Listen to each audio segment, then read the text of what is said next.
their bullpen is beaten up. It is beaten up, and it's been worked a lot, that you want to run the risk of using Ohtani in game one, and you have to empty out your bullpen in game one. I think you feel safer with Yamamoto or Glass now. Are you cool being eliminated from the postseason? Yes, in this year. In a series where Shohei does not pitch? Yes. Shohei struggled his last two starts. In his words, the way he pitched was regretful. He also exited with a right thigh contusion. You just heard Dan Plesac talk about how he, of any of the pitchers, is going to be on a shorter leash, more than others, perhaps. You don't want to blow out your bullpen in game one of a wild card is what they're looking at right now, or a division series. As we welcome you back inside, Mark DeRosa, Robert Flores, Joel Sherman, Lauren Shahadi. What do you think about Greg's question posed to Dan? Are you okay being eliminated, not seeing Shohei Ohtani pitch? Yeah, I still think we have 5 or so, 6 weeks to figure out who Ohtani is as a pitcher. Yeah. We haven't done that. They've slow played him with the idea that he was going to be number one. Also, is it possible you'll just piggyback Ohtani and Kershaw as one, and you don't blow out your bullpen because you get 18 to 21 outs with those guys in a game, whether that's 1, 2, whatever. I just feel with this as a bigger issue with the Dodgers, and I wonder what you guys think. Should Ohtani be in right field? Should Betts be at second base? Should Teoscar be the DH? And should Edman be the shortstop? In other words, for all the moving around they do, I feel like their best. Been saying that for years. I feel like their best team, they're bad in right field because it's Teoscar. I think Betts would be a great second baseman. He's a good shortstop. I think Ohtani would be a great right fielder, and they have 2 better shortstops than Betts not playing, I think. I think we could talk about what we think and how he should be deployed. I think Shohei drives the bus on. Yeah, so absolutely, 100%. Yeah. So if he wants to start, he's starting. Yeah. If he wants a postseason start, he's getting one. Mm-hmm. But I don't disagree with Dan Plesac at all. No. I would have no problem with Shohei, certainly not in games 1, 2, and 3. We'll figure it out game 4, but you're handing those starts to Yamamoto, Glasnow, and Snell before you're running Ohtani. Can I suggest one thing then? If you're worried about the blowout, I would think instead of 1, start it in 2 because you have an off day on 3. Before fair, okay. Right? Yeah, in other words, if you're worried about the blowout in 1, what do we do in 2? Use them in game 2. And again, if you say Yamamoto in 1, and then you have Ohtani, Kershaw 2. But today, it's a 3-game series against the Mets, as of today. Yes. Well, look, the Dodgers are going to go. I ask him if he wants to go into the bullpen, all right? I see where his head is, where his head's at. Fine. But I would lean Snell, Yamamoto, Glasnow. And against the Mets, you want to use lefties. So Snell and Kershaw become big play against the Mets. The Dodgers are going to the postseason. The Cubs, too, are also going to be in the postseason. But will it be as a division champion? Is there time to still chase down the Milwaukee Brewers? Coming up at the top of the hour, Brian Kenny bringing you MLB Now. They're going to be digging deep into the MVP race. I mean, that is the only way to dig deep if you're going to do it. And Royals GM JJ Picollo will join the show. That is MLB Now when we're done. Top of the hour. Hitter Power Rankings are presented by Arm & Hammer and OxyClean. Let's take a look.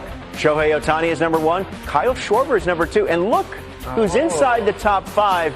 But your boy Nick Kurtz, right above Aaron Judge, the bad guy. Razor Ramon Laureano rounding out the top 10 with Bryce Harper at number 10. This is MLB Now. We are the show for the thinking fan. Welcome back, everybody. I'm Brian Kenny. Afternoon baseball coming your way today right here on MLB Network. Intentional Talk follows us. Then it's the last of 5, Cubs and Brewers. That's a big series. Cubs coming back. Joel Sherman, Mike Lowell are on the panel. We'll talk Yankees, Red Sox. The rivalry seems to be back. They play tonight. Kevin Millar is in the showdown. What happened to charging the mound? I'm not advocating. I'm just asking. And Royals GM JJ Picollo will join us. Kansas City hanging around. 2.5 out of the wild card right now. But first, the MVP races appearing to be locked up. Now actually very interesting. Shohei Ohtani, Aaron Judge, the big favorites, but there's real competition. Let's do a little digging in. In the National League, it should be simple, right?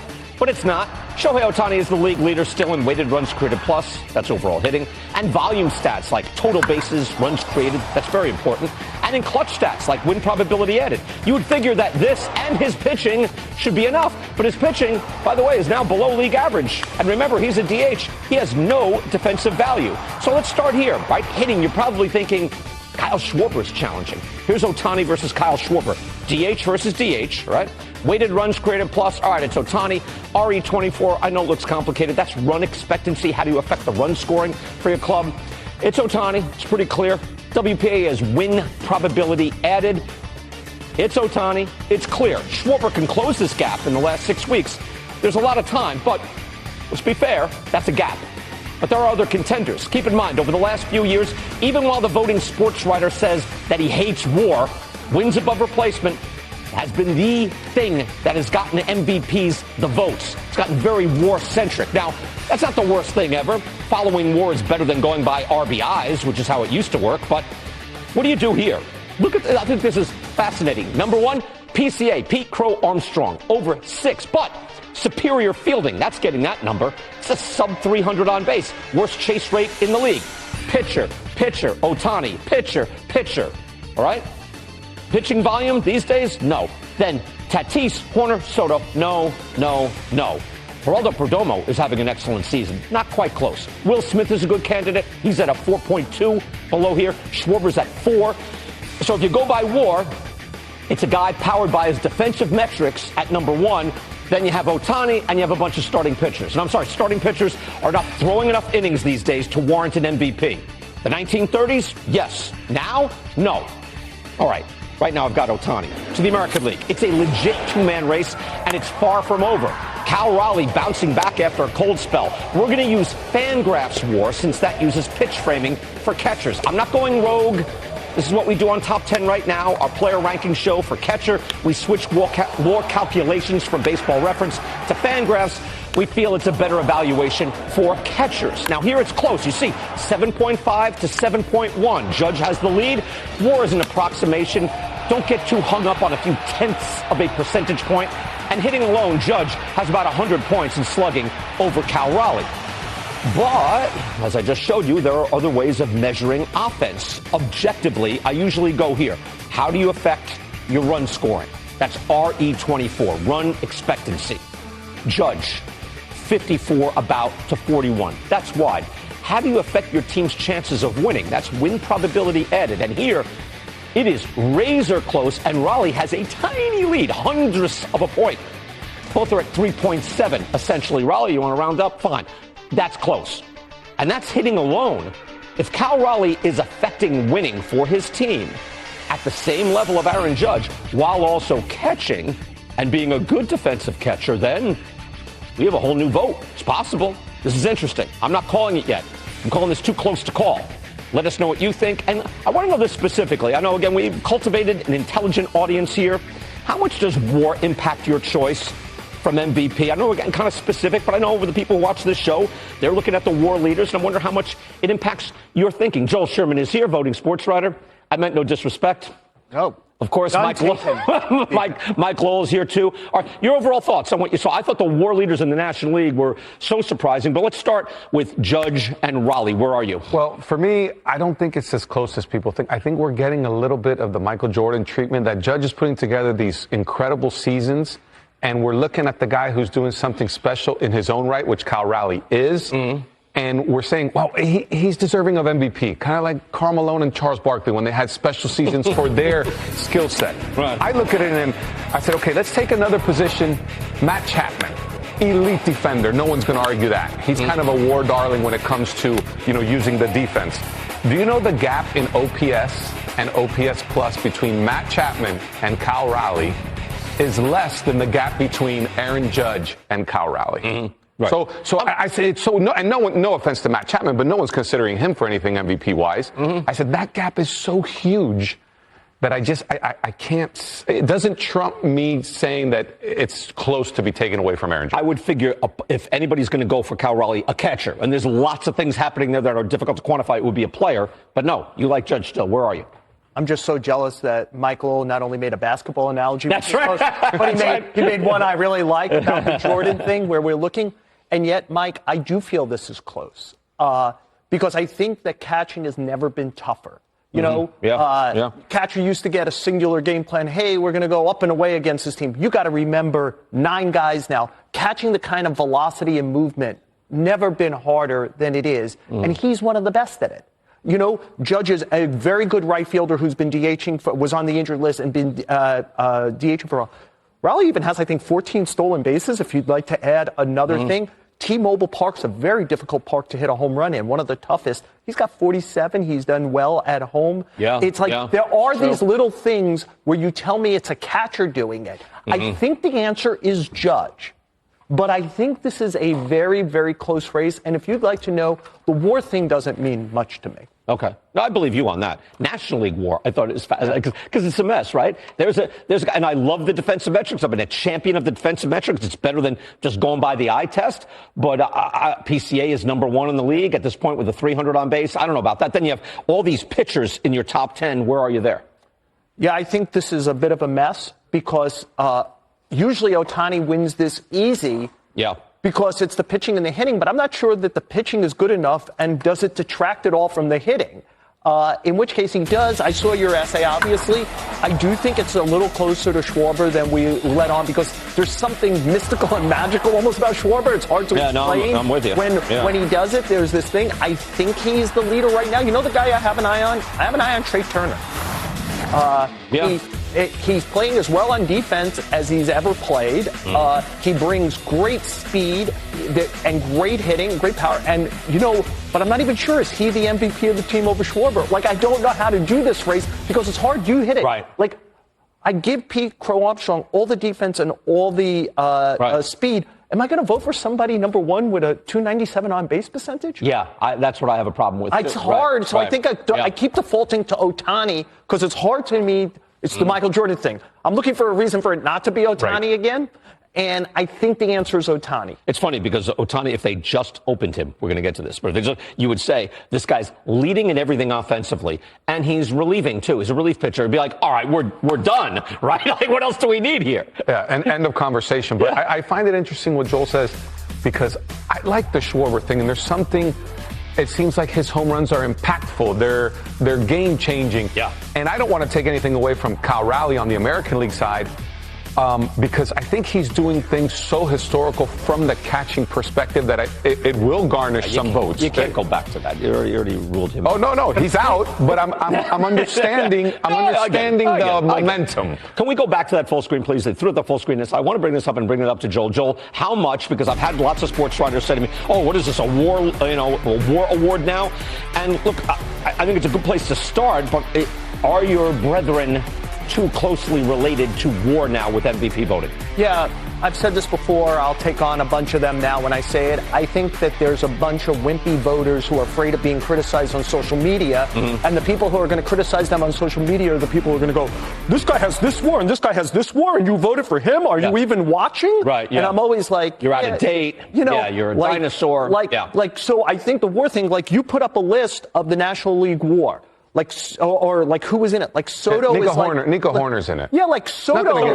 Soto was like 6th, 7th in there. I've watched Soto's whole season. By the way, I watched last year when you could have claimed he was an MVP type season. Right. It's not close. Here's the list again. By the way, that's why I bring up Will Smith is not in this list. Like Perdomo deserves to be in the list. Like where's Will Smith? Where's Schwarber? It's not you're right. It's not reflecting the total contribution of the player. Normally, WAR is there for that. It does it. I don't think it's doing it right. Can I just, for the heck of it, can you guys pull up I asked them the times in history where the like one of the things when people say, if Cal Raleigh played for the Yankees, every Yankee fan would say he's the MVP. And if Judge played for Seattle, every Seattle. These are the times Yankee catchers won MVP. And BK, you were a big one about this. This is a time where my brethren watched the game. Yes. They weren't looking at their computers or anything. And they thought these catchers every year were MVPs. Look where they finish in WAR. They don't finish 1, 2, 3, 4. Yeah. Like, there's 3 better. And by the way, Munson, Mickey Rivers had more WAR than Munson in 1976. Is there any chance that Mickey Rivers was a more valuable player than Thurman Munson in 1976? No. I would put that at 0.0 WAR percent. Okay? I agree that WAR is like pixels on a television. I would use them to get a picture, but it is not the picture. It should be a guide to try to understand who's a full player. Right. But sometimes you watch a season. I watched Juan Soto's entire season last year. I've watched Juan Soto's entire season this year. They are not the same season. I don't care what the WAR number is. Where right? No, I'm with you on that. You know? It's a good guide.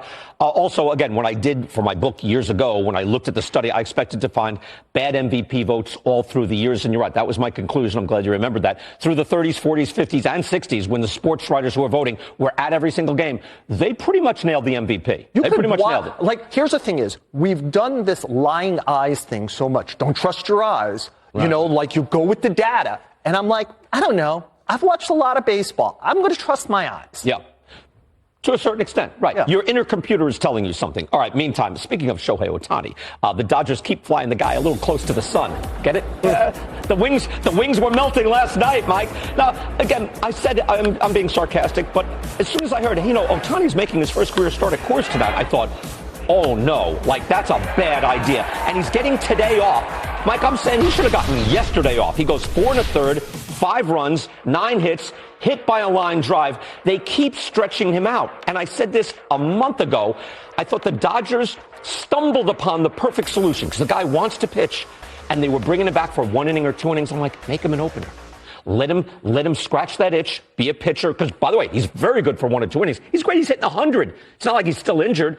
But when they keep stretching him out, you can see he's kind of gassed. He gets kind of loose. Last night, he got loose in the 4th instead of the 5th, and he almost got hurt. And that's the problem is, Mike, you could lose both players, the hitter and the pitcher. Go ahead. Well, I'm not going to not put him on the mound for the chance of him getting a comebacker. But I will. No, but it's Colorado. Well, if you could just to avoid a little danger. If you want to skip the start, let's skip it in Colorado. I'm okay with that one. But you signed him for $700 million to do both things. I'm not going to just piecemeal, unless there's a health issue. I'm not going to piecemeal his ability. There's always a health issue. He's missed 4 of 8 seasons pitching. He's a health issue. He's a health issue. He's a historical health issue. But I got to take what he's giving me right now. If he feels good. The Dodgers are going to need him. The Dodgers seem like they have 7 starters to start the season, and when the postseason comes, they have 3. They have most of them back now. Yeah, which is great news for the Dodgers. And their bullpen looks like it might round out. But if the Dodgers don't need Ohtani on the mound, he wouldn't be on the mound.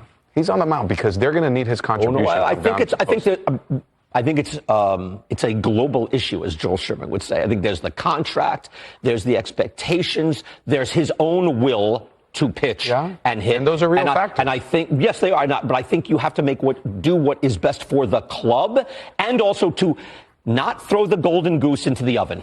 Yeah. Keep getting the eggs. Don't throw them in the oven. You got to protect this guy from himself. He's game. You got to protect him. Well, I would say that the Dodgers have been slow playing him all year, trying to get him to be his best on October 1st. And we don't know the answer to that. We might say on October 1st, he should start a game and give 5 or 6 innings.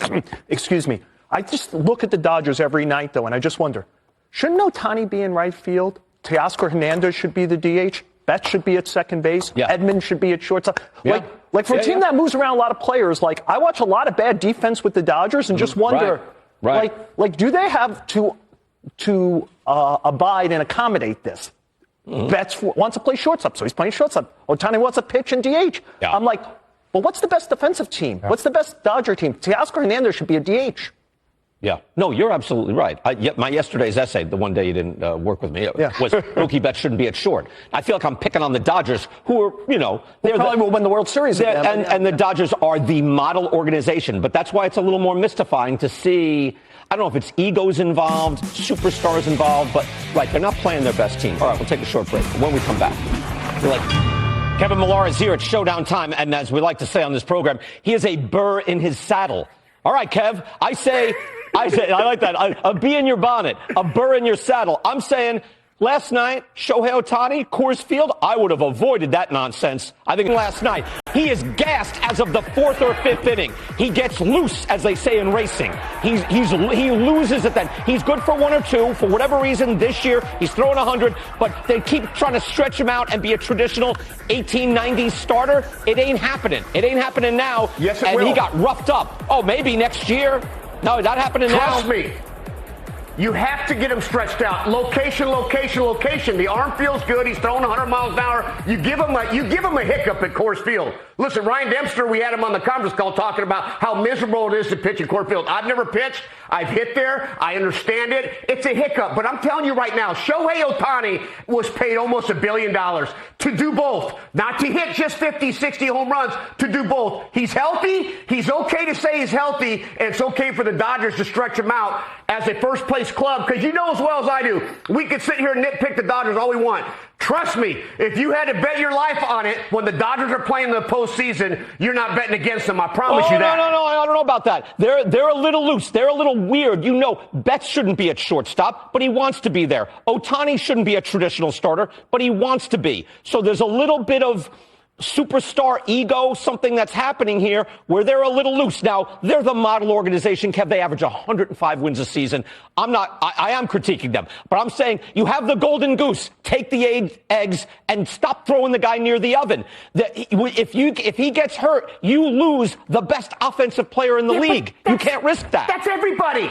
This whole injury thing, it's like the Strasburg thing. DeRosa's last year in the big leagues was with the Nationals. We need our best pitcher to take us to promised land. They pitch count him all to death, so they end up winning in 2019. That's a different situation. This guy's the best offense. Strasburg wasn't the best hitter in the league. Ohtani is.